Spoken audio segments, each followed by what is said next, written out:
I am currently, for the first time in a long, long time, sitting in the passenger seat of the 68 project. I learned to do sheet metal work on this car, so there's a lot of things that someday I'll probably go back and rework.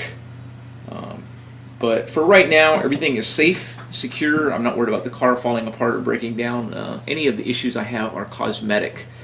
Um, The car's in a lot better shape than it was previously. There isn't a panel on this car that I haven't touched. Not a single panel. Every panel in this car I've had to do sheet metal work to. So just as an update to anybody that wasn't following my Facebook feeds on this project but is still interested in watching it progress, the car was a disaster. I mean, it was in some pretty sad shape. As I mentioned in the intro, there wasn't a panel that hadn't been rusted out, bashed, dinged, smashed, crashed. Whatever. It needed a ton of work. The car went up on a rotisserie, was stripped all the way down, and I basically converted my garage into a little blast booth and blasted the entire car right down to bare metal. And then went through and started replacing panels that were unsalvageable and doing what I could to salvage the panels that were. Now, as I mentioned, I learned to do body work on this car, so there's a lot of stuff on there that's probably not as good as it could be, and I'll try and go back and fix it as I go down the road. But for my first project, I learned a lot, and I had a lot of fun working on things, and as it stands now, the car is safe. The frame rails are solid. It's got new Fatman fabrication subframes welded in. All the floor panels are reinforced with new torque boxes. Everything is solid. The car will be drivable. It's got all new suspension, all new front brakes. It will have all new rear brakes in it when I'm done. But as it stood when I got it, it was pretty sad, but it's coming along now. It actually had a motor and transmission in it at one point in time, but those have been taken out and put in another project. Car's got a new teardrop style fiberglass hood on it, and both the cowl vents have been filled. My hope is to make the hood somewhat useful, or somewhat functional, I should say. Both fenders, the headlight buckets have been molded in, they've been banged and straightened out. The antenna was filled on the passenger side. All of the chrome was removed on both sides, both in the C-pillars and along the rockers.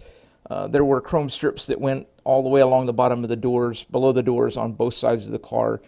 The holes where the chrome covered the vinyl top edges on this car, it was originally a vinyl top, those have been filled. The rear backup lights have been inset, and the bottom valance has been welded to the fenders, so it's all one smooth piece. Same thing on the driver's side. All the chrome was removed, front to back. The only chrome that will be left will be the gas filler, the door handles, and the mirrors. There's no mirror on the passenger side door, but there will be when I'm done. Car's got new subframe connectors, new suspension all the way around, new brakes, as I mentioned.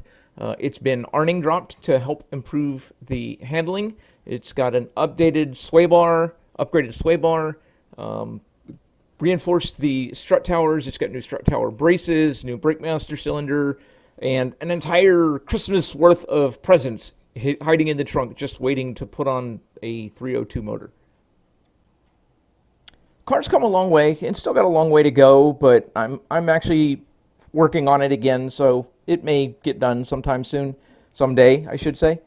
Somebody asked me where I was headed with it, what I was planning on doing. The auto community calls it resto-modding. I'm not restoring this thing back to vintage. It's not a unique car. Ford made over 500,000 of these things in 1968. There's tons of them out there.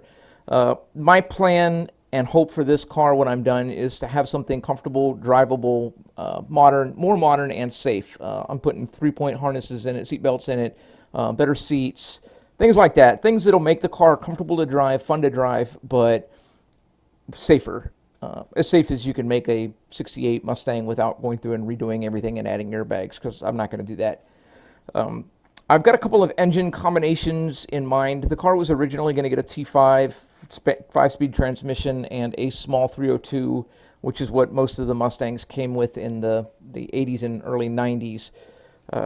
I would really, really like to get my hands on one of the EcoBoost motors out of the Ford F-150. There's a company that makes a bell housing that will mate a 5-speed transmission up to that.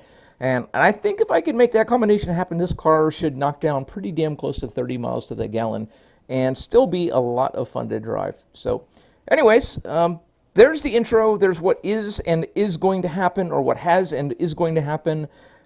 If you're interested, follow along, and there will be more.